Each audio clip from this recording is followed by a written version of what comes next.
Okay, well now let me sort of pose a simple little question for us to sort of chew on for a second. Suppose I want to find the sine of pi over 2 plus pi over 2.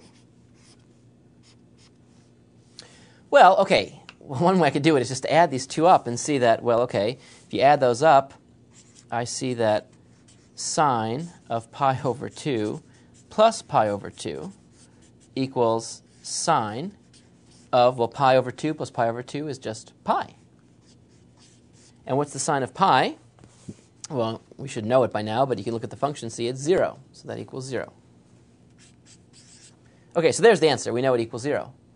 But my question is it the case that, in fact, sine of pi over 2 plus pi over 2 is actually the same thing as just sine of pi over 2 plus the sine of pi over 2? So is this true? Well, let's check that, because we know, in fact, what the sine of pi over 2 is, or sine of 90 degrees. If you look back here, you see that the sine of pi over 2 is 1. So this is 1, and this is 1. So 1 plus 1 equals 2. So this actually equals 2. So are these two things equal? Well, absolutely not, because this we already saw equals 0, and this we just saw equals 2. And I happen to know that 2 and 0 are not the same. So are these things equal? The answer is no. And this is sort of a great mistake where you'd think, well, sine of, a plus b, here's a great false formula. Sine of a plus b would be just the same thing as sine of a plus sine of b. That's a great false formula, but we can see just in a very simple example that that is just not true. So this, in fact, is false. Those are not equal. But this raises the question, suppose I want to find the sine of a plus b. Is there a way of computing the sine of a plus b just knowing the trig functions at a and at b? Is there a way of combining trig functions just at a and b, like this, for example? That's a good shot. Sine of a plus sine of b. Trig functions at those individual terms. Is there a way of combining those to get this? We know it's not this. Maybe it's something more elaborate. Well, it turns out the answer is yes. This is known as sort of the sum formula. And I just want to write it down for you. So it looks like this. Suppose you have sine, and you want to now add two angles. I'll call one maybe theta 1 plus theta 2. So you want to add these two angles together. And then I want to take the sine of it. Well, it turns out that that's equal to the following.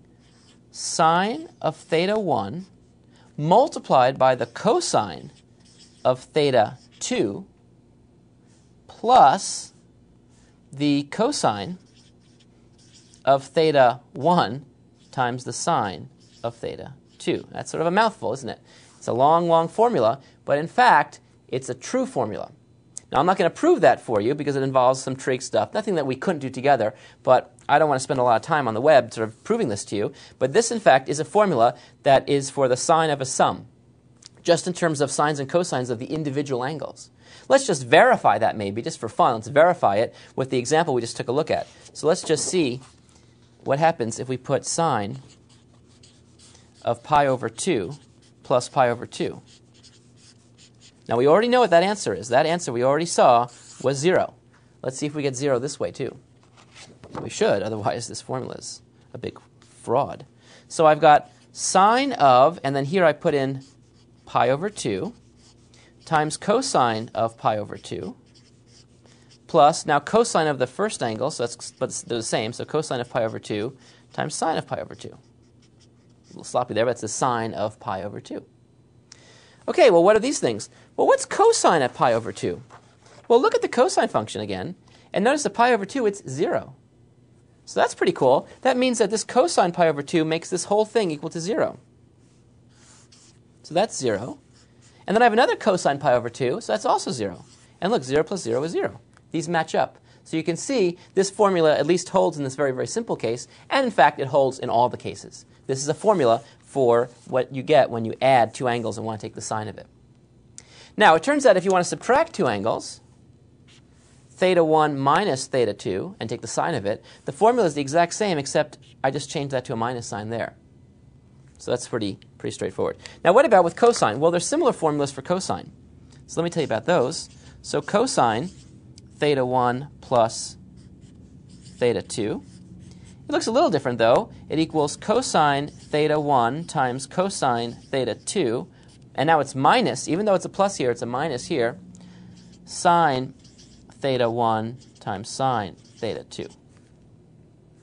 And just as before, if you want to subtract angles, then all you do is change this sign here. So this now becomes a plus. When you're subtracting cosine of theta 1 minus theta 2, you take this thing with a plus sign there. And then finally, you can write down a similar formula for tangent, which you could derive just by taking sine over cosine and using these formulas and simplifying a lot. So this is actually not that bad to sort of verify for yourself, but I still won't do it just because, I don't know, it's just the web and everything. So what is tangent of a sum of two angles, theta 1 plus theta 2? Well, it turns out it's tangent of the first angle plus tangent of the second angle. So that sort of sounds pretty neat. But then I have to divide it by something. 1 minus, notice the minus sign, tangent theta 1 times tangent theta 2. And just as with the other examples, if I put in a minus here, so tangent of theta 1 minus theta 2, this becomes a minus, and this sign switches as well and becomes a plus. So those are the formulas. And you know, even though I've always said you shouldn't memorize things, and because I can't memorize things, and I really can't, these formulas, and to some extent this one, but especially these two, and I guess all of them really, are things that you should memorize. All right, now how are you going to memorize them? Well, I'll tell you the stupidest little memory crutch that I use, that I invented when I was like about a teeny-weeny mathematician, that actually helps me sort of keep all these things straight in my mind. So maybe it'll help you, maybe not. Okay, here's what I think about. This is really lame. But I think about that sine is good and cosine is evil. Now remember, I actually used that phrase once before, and I used to make the chart up to actually find the values for sine and cosine for those important angles. I remember that sine was good and cosine is evil. Well, if you remember that theme here, it actually will save you. Let me show you what I mean. Sine is good. So when you're adding angles, okay, what does sine do? Well, sine is sort of very generous. So it shares the wealth. So it says, okay, you want the limelight? I'll take a little limelight, but I'll also give some to cosine. You see, I'm not greedy. So there'll be sine of the first angle times the cosine of the second angle. And since sine is good, since I'm adding angles here, I'm going to add things here. Good. And now, okay, there's sort of second billing, but I'll share that with the cosine and sine. So there's a cosine of the other angle times the sine of the other angle. So I've switched the roles. Everything is very fair. Both sine and cosine get top billing, and both sine and cosine get second billing. And since I'm adding here, I add here. If I subtract, and I subtract, because cosine is happy, sweet, nice kind of function. Cosine is evil. It's greedy. It wants it all. Okay? It's demonic. So, when you say cosine of theta 1 plus theta 2, it wants top billing. That's it. I want all cosines here. So cosine theta 1, cosine theta 2. I'm not sharing sine with anybody. It's sort of a prima donna function. And then since it's so obnoxious, since you're adding, now you subtract over here, and then you throw in those cosines because they have to be there. Okay, your little supporting cast, you pathetic cosines, and you have sines, and you have sine theta 1, sine theta 2.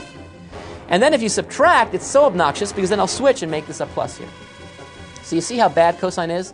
It really wants it all, and it'll even sort of mess up the signs as much as possible by switching these things to be the opposite. That's literally how I remember it. Tangent, basically, tangent is just this tangent over this thing. You have to remember that. I have nothing intelligent or unintelligent to say about tangents. You must want to memorize that, which is just the quotient of these things, basically. But these two, if you use my little stupid memory crutch, perhaps you'll never forget these formulas. Certainly they've served me well, those stupid crutches. Anyway, up next, we'll take a look at how to actually use these things to find precise values of trig functions at certain angles that aren't the standard ones. I'll see you there.